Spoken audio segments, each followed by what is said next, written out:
தமிழ் பக்தன் உறவுகளுக்கு வணக்கம்.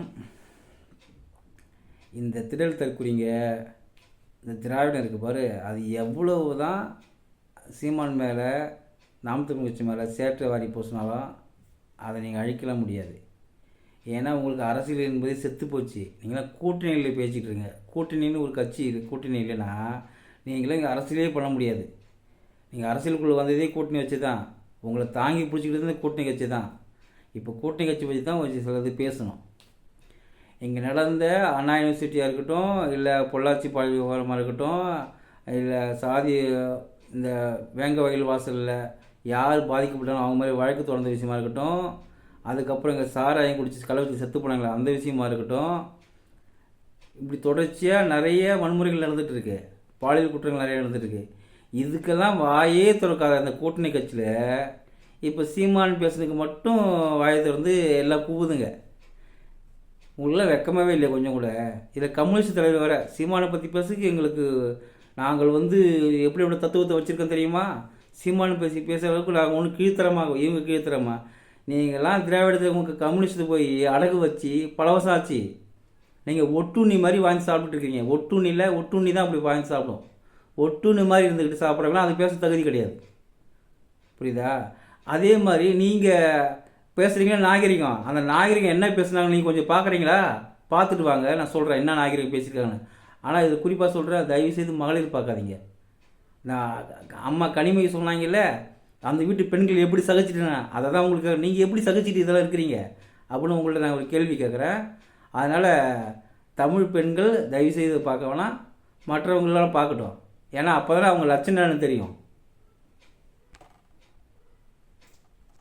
நான் மேடையில் இருந்தாவே கரண்ட்டு வைப்ரேஷன் ஆகும். மேட்ரு பண்ணாதான் புள்ள பிறக்கும், இல்லை நான் பார்த்தாவே புள்ள பிறக்கும். அப்படி சிவாஜிக்கு சொல்ல அவங்க வீட்டுல இருக்க பெண்களே இதை பத்தி கேட்கணும், அவங்க கட்சியில இருக்க பெண்கள் இதை பத்தி கேட்கணுங்க. இதை விட கேவலமா நல்ல உறவில் ஆரோக்கியமாக பிறந்த சுகப்பிரசவத்தில் பிறந்த குழந்தை நம்முடைய தலைவர் ஸ்டாலின் என்றால், கள்ள உறவில் பிறந்த குறை பிரசவம் தான் எடப்பாடி பழனிசாமி. தீவித்த பரதேசி ஊராம் புலத்துல ஊர சுத்துற ஒக்காலா மோடி நரேந்திர மோடி வேணுமா? தான் சொந்த சொத்தை நாட்டுக்கு தந்த எங்கள் ராகுல் காந்தி வேண்டுமா? அமரா தேஷ் ஓடி வாயிலா சேர்த்து வைக்க சசிகலாவோட கால் வந்து கண்டாரு. தேவச்சார் கல்லாம் உள்ள போட்டு உத்தினா நம்ம கால்வலையும் போட்டுருப்பாரு. இப்போ ஒரு கோடம்பாக்கம் ஐட்டத்தை கூட்டு வந்து அவ பேர் நம்ம விந்தியா, இதை யார கமெண்ட்ல சொல்றாங்க. அவ பேர் விந்தியா. அவ சங்கமம் படத்துல நடித்தான். அது ஒரு நம்பர் 1 ஐட்டம். ஆந்திரா பீஸ். பெங்களூர்ல போய் அங்க ஐட்டமா இருந்து இங்க ஹைதராபாத் ராஜமுந்திரி அங்கெல்லாம் லாட்ஜ்ல தொழில் பண்ணி ஒசூர்ல ஒரு ஷூட்டிங் போகும்போது அங்க ஒரு தயாரிப்பாளர் கொடுத்த கடனை கேட்க போகும்போது என்ன அவன் கற்பழிச்சிட்டான ஒரு கம்ப்ளைண்ட் போலீஸ்ல கொடுத்து உடனே போலீஸ் இந்த விந்தியாவை கொண்டு போய் ஓசூர் கவர்மெண்ட் ஹாஸ்பிட்டல் போயிட்டு கற்பழிச்சிட்டானான்றதுக்கு ஒரு டெஸ்ட் பண்ணுவாங்க. அந்த டெஸ்ட் பண்ண உடனே டெஸ்ட் பண்ண டாக்டர்லாம் அதிர்ச்சி ஆயிட்டான், அதிர்ந்து போயிட்டான். அந்த கற்பழிப்புன்றது இங்க பண்ணவே தேவையில்லை, இதுக்கு கற்பே கிடையாதுங்க, அதுக்கு சம்பந்தம் இல்லை, இது நம்பர் 1 பிளாட்ஃபார்ம் ஐட்டம், முதல்ல வெளியே கொண்டு போங்க. தமிழ்நாட்டில் இருக்கிற வாக்காளர் பட்டியலில் பாதி பேர்கிட்ட போனவ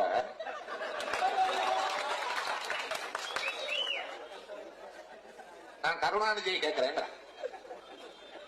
கொஞ்சம் உனக்காக தாண்டி வந்திருக்கேன். கொஞ்சம் அதெல்லாம் அங்கே ஒரு கும்பலை கொண்டு உட்கார வச்சுட்டு நான் கருணாநிதியை கேட்கிறேன். கருணாநிதியை நம்மால் அடியே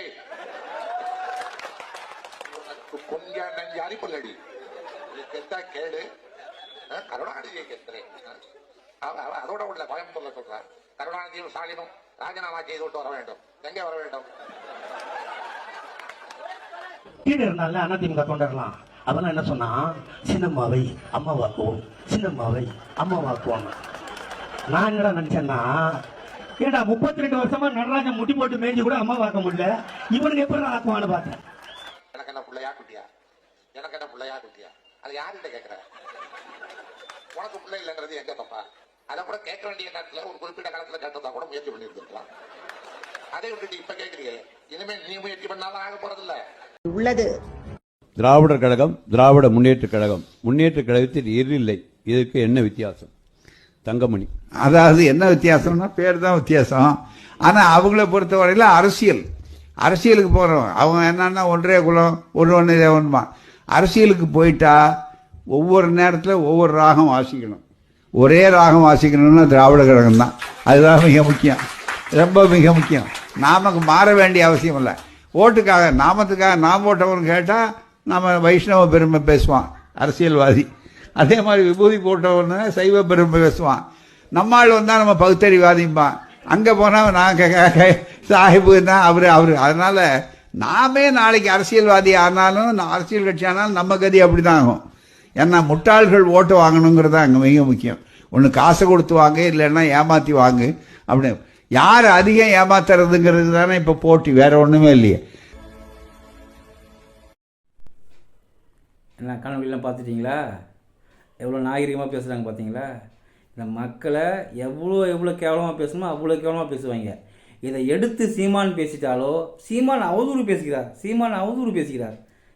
நீங்கள் பேசுனது தானே நாங்கள் மேடையில் பேசுகிறோம். நாங்கள் அவதூறுலாம் பேசலை.